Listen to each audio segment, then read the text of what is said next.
Welcome back to my channel. বন্ধুরা কেমন আছো? ভালো আছো? নিশ্চয়ই ভালো আছো আর ভালো থেকো। চলে এসো, আজকে আমি তোমাদের একটা রেসিপি দেখাবো, সেটা হচ্ছে পাবদা মাছের। এসো আমি কি করে করছি আর তোমরা আমার সাথে থেকো। দেখো বন্ধুরা, আমি গ্যাসটা জ্বালিয়ে দিয়েছি আর কড়াটা বসিয়ে দিয়েছি। কড়াটা গরম হচ্ছে। এবার আমি কড়াতে তেল দিয়ে দিচ্ছি। দেখো তেল দিয়ে দিলাম, তেলটা গরম হতে দিচ্ছি।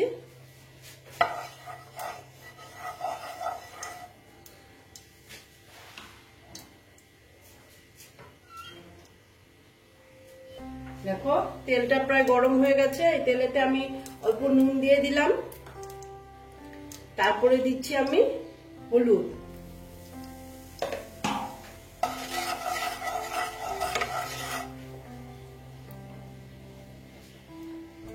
তারপর দেখো আমি এই যে পাবদা মাছ নিয়ে নিয়েছি, এই দেখো 5টা পাবদা মাছ নিয়ে নিয়েছি। এই মাছটা আমি ভেজে নেব।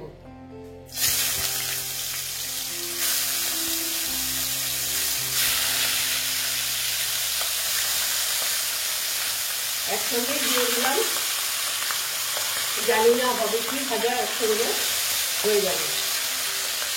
কড়াটা আমার বড় আছে তো, আমি মাছটা ভেজে নেব।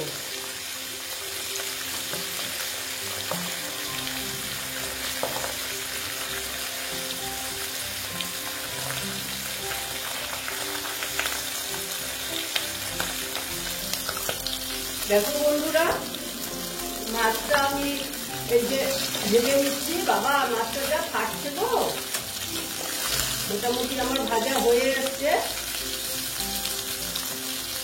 আমি অফ ক্যামেরাতে আমি মাছটা উল্টিয়েছি, কারণ যা ঠাস ঠাস করে ফাটছে আমি ভয়ে, হ্যাঁ আমি আর তোমাদেরকে দেখালাম না, আমি এমনি উল্টিয়ে নিলাম।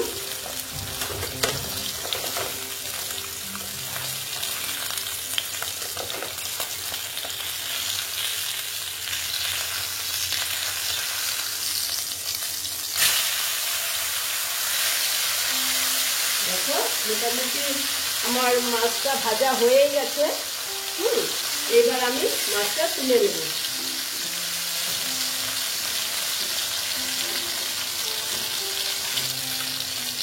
দেখো এবার আমি মাছগুলো সব তুলে নিচ্ছি।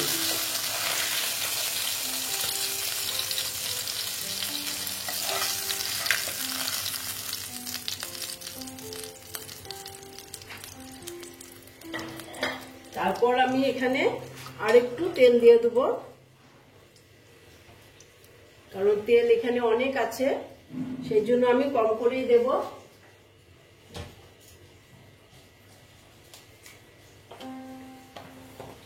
দেখো আমি কালো জিরে দিয়ে দিলাম ফোড়নে।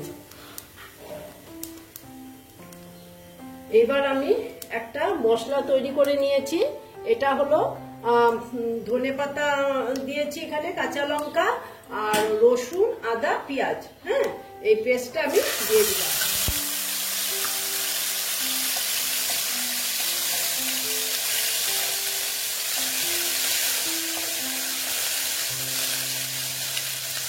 দেখো এখানে আমি নুন অ্যাড করে নিচ্ছি। তারপরে দিচ্ছি আমি এখানে হলুদ দিয়ে এটাকে আমি ভালো মতো ভেজে নেব, যাতে পেঁয়াজ রসুনের কাঁচা গন্ধটা চলে যায়। স্টিমটা কম করে দিয়েছি।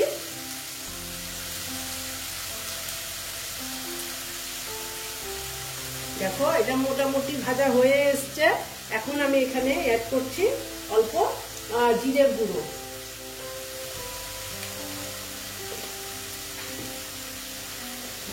তারপরে অ্যাড করছি দেখো ধনের গুঁড়ো,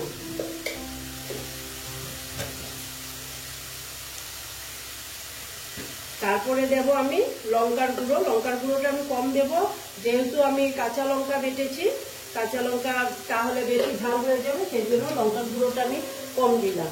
কম দিয়ে এবার আমি আর একটু এই মশলার সঙ্গে ভেজে নেব।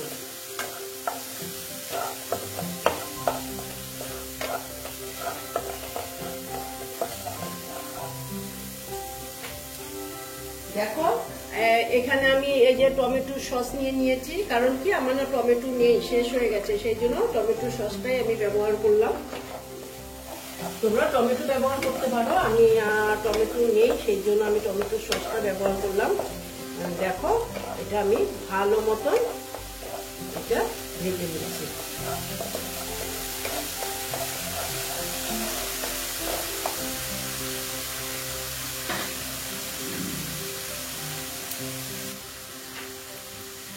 দেখো মোটামুটি দেখো মনে হচ্ছে মশলাটা পুরোই ভাজা হয়ে গেছে, তেল ভেসে উঠেছে। দেখো এখন আমি এখানে একটু জল অ্যাড করতে পারি। দেখো একটু জল অ্যাড করে দিলাম।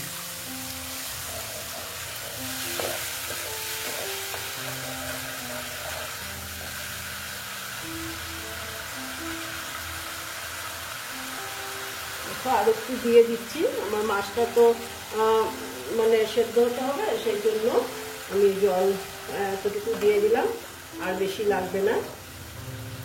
এবার জলটা একটু ফুটতে দিচ্ছি।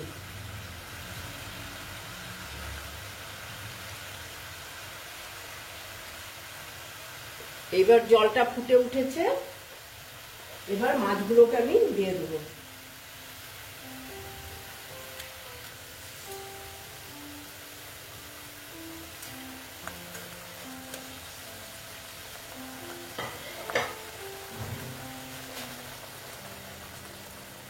দেখো মাছগুলো দিয়ে এবার আমি এটাকে কিছু টাইমের জন্য হতে দিচ্ছি। দেখো বন্ধুরা, আমি একটু টাইমের জন্য এটা ঢেকে দিলাম। ঠিক আছে, একটু ঢেকে দিলাম, ঢেকে আর কি করলাম, একটু করব, হ্যাঁ, তারপর তোমাদের আবার দেখাচ্ছি।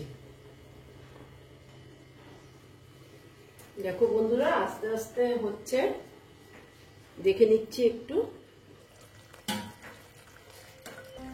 দেখো দেখেই মনে হচ্ছে খুব টেস্টি হয়েছে, সত্যি এইভাবে রান্না করে দেখবে, খুব ভালো লাগে খেতে। আর একটু আমি ঝোলটা শুকিয়ে নেব, এটা আমি একদম মাখো মাখো করব। হ্যাঁ, এই যে আবার আমি এটা একটু ঢেকে দিলাম। দেখো বন্ধুরা, আমি না ঢাকাটা খুলে কয়েকটা কাঁচা লঙ্কা দিয়ে দিচ্ছি। কাঁচা লঙ্কাটা দিয়ে দিলাম, দেখতে ভালো লাগবে। আর একটু দেখে নিচ্ছি, মনে হচ্ছে আমার এটা হয়েই গেছে।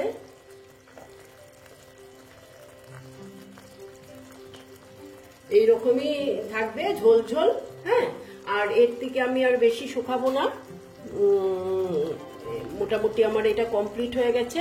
এইবার আমি তোমাদেরকে সার্ভ করে দেখাচ্ছি।